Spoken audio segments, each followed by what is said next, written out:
अस्सलाम वालेकुम दोस्तों, उम्मीद करता हूँ आप ठीक होंगे, खुश होंगे। एक नई वीडियो के साथ हाजिर हूँ।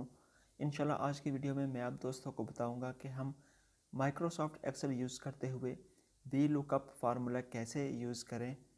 दोस्तों, जैसा कि आप जानते हैं कि वी लुकअप फार्मूला हम उस वक्त यूज़ करते हैं जब हम माइक्रोसॉफ्ट एक्सेल में से किसी बड़े डेटा में से कुछ फाइंड करना हो, या हम उस वक्त यूज़ करते हैं जब हम एक्सेल में एक टेबल से किसी आइटम की वैल्यू दूसरे टेबल में प्लेस करवानी हो, उस वक्त भी हम वी लुकअप फार्मूला यूज़ करते हैं। तो मैं इस वीडियो में आप दोस्तों को मुकम्मल बताने वाला हूं कि हम किस तरह वी लुकअप फार्मूला यूज़ कर सकते हैं।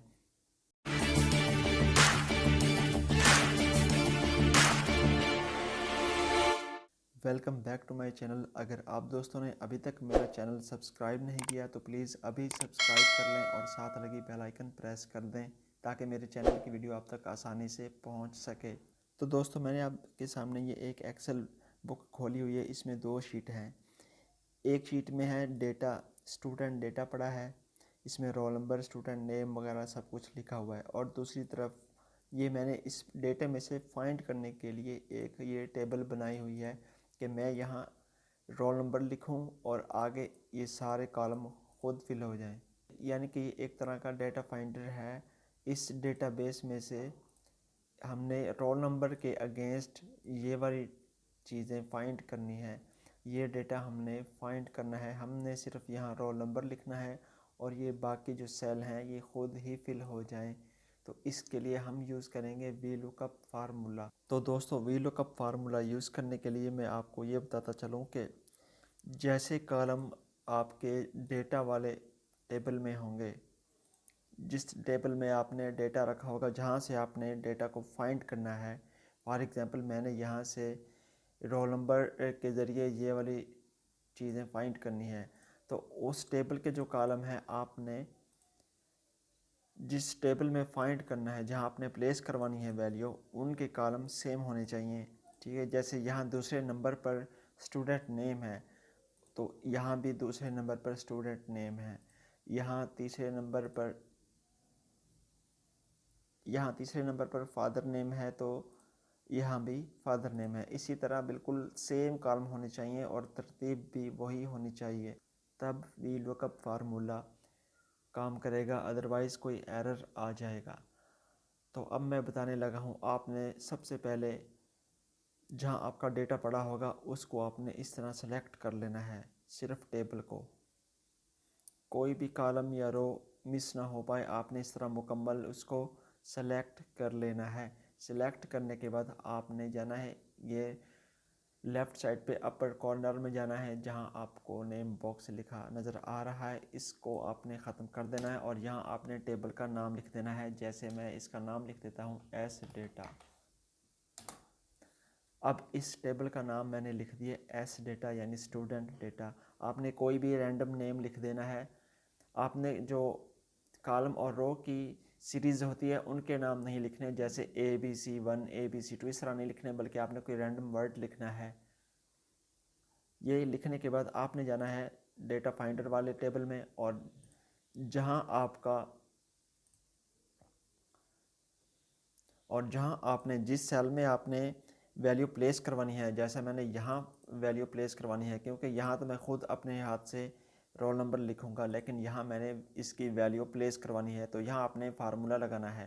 फार्मूला लगाने का जो सिंटैक्स है वो ये है कि सबसे पहले आपने ये इक्वल लिखना है। जैसे कि आप सब जानते हैं कि एक्सेल के जितने भी फार्मूले हैं उनको यूज़ करने से पहले हम इक्वल की सिंबल लिखते हैं। उसके बाद हमने लिखना है वी लुकअप। जैसे ही आप लिखेंगे आपको नीचे खुद ही सजेशन में नज़र आ जाएगा। उसके बाद आपने ये ब्रैकेट लगानी है और यहाँ आपने वो सेल सेलेक्ट करना है जिसकी वैल्यू आप ढूंढना चाहते हैं टेबल में से। तो मैं यहाँ रोल नंबर की वैल्यू ढूंढना चाहता हूँ, इसलिए मैं इस सेल को सेलेक्ट कर लूँगा, चूँकि मैं इसकी वैल्यू वहाँ से ढूंढना चाहता हूँ, सर्च करना चाहता हूँ। उस टेबल में से रोल नंबर की वैल्यू सर्च करना चाहता हूँ। उसके बाद आपने लगाना है कॉमा और फिर आपने उस टेबल का नाम लिखना है जो आपने सेलेक्ट करके जिसको रीनेम किया था। तो मैंने एस डेटा लिखा था, मैंने एस डेटा लिख दिया। उसके बाद आपने कॉलम नंबर लिखना है। तो अब यहाँ स्टूडेंट नेम है, ये दूसरा कॉलम है, तो वहाँ भी स्टूडेंट नेम था, दूसरा कॉलम था, तो मैं यहाँ 2 सेलेक्ट कर लेता हूँ। उसके बाद आपने फिर कॉलम लगाना है और यहाँ आपने लिखना है फॉल्स, फॉल्स सेलेक्ट कर देना है आपने, ठीक है। और उसके बाद आपने इंटर कर देना है। तो अब चूँकि मैंने यहाँ कोई भी रोल नंबर नहीं लिखा हुआ, इसलिए यहाँ एरर आ गया। तो मैं चेकिंग के लिए यहाँ रोल नंबर लिख देता हूँ। तो ये देख सकते हैं स्टूडेंट नेम यहाँ शो हो गया। अब इसी तरह बाकी सेल में भी यही फार्मूला आपने लिख देना है। तो मैं यहाँ से जस्ट इसको कॉपी कर लेता हूँ।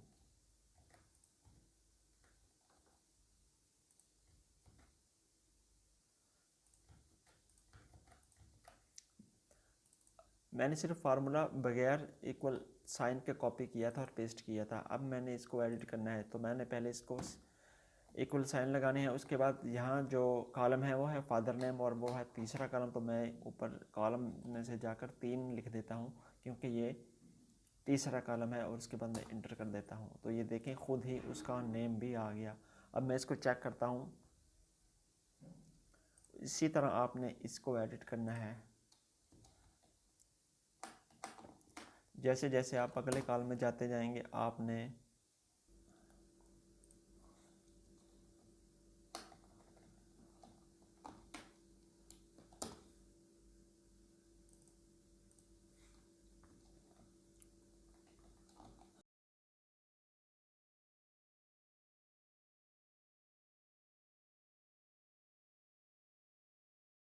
तो मैंने तमाम सेल में वी लुकअप फार्मूला लगा दिया। अब आप देख रहे होंगे कि डेट ऑफ बर्थ की जगह ये नंबर लिखा रहा है। तो ये इसलिए लिखा रहा है क्योंकि मैंने इस सेल को फॉर्मेट नहीं किया। तो मैं इसको फॉर्मेट करता हूँ। उसके लिए मैंने इसके ऊपर राइट क्लिक किया। राइट क्लिक करने के बाद फॉर्मेट सेल्स को सिलेक्ट किया। उसके बाद मैं यहाँ आऊँगा डेट, चूँकि ये डेट ऑफ बर्थ है तो यहाँ मैं नीचे जाकर मैंने ये वाली डेट ऑफ बर्थ जो फॉर्मेट थी ये मैंने वहाँ यूज़ की हुई है। इसको मैं ओके कर देता हूँ। तो आप देख सकते हैं कि यहाँ खुद ही वो डेट ऑफ बर्थ शो हो गई है।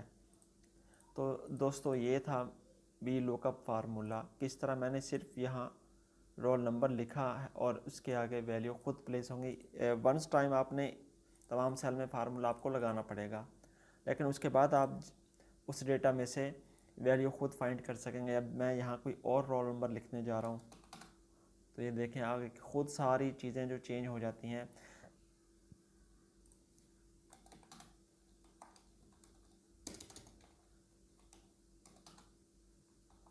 जो रोल नंबर वहाँ अवेलेबल नहीं है उसकी जगह ये नॉट अवेलेबल वाले सेल आ जाते हैं। ठीक है दोस्तों,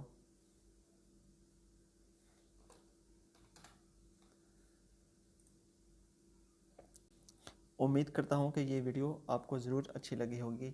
इसको लाइक कर दीजिएगा और अपने दोस्तों के साथ शेयर कीजिएगा। अगर आप दोस्तों को किसी भी चीज़ की समझ ना आई हो तो अपने कमेंट में लाजमी पूछना है। मिलते हैं अगली वीडियो में इंशाल्लाह। तब तक अल्लाह हाफिज़।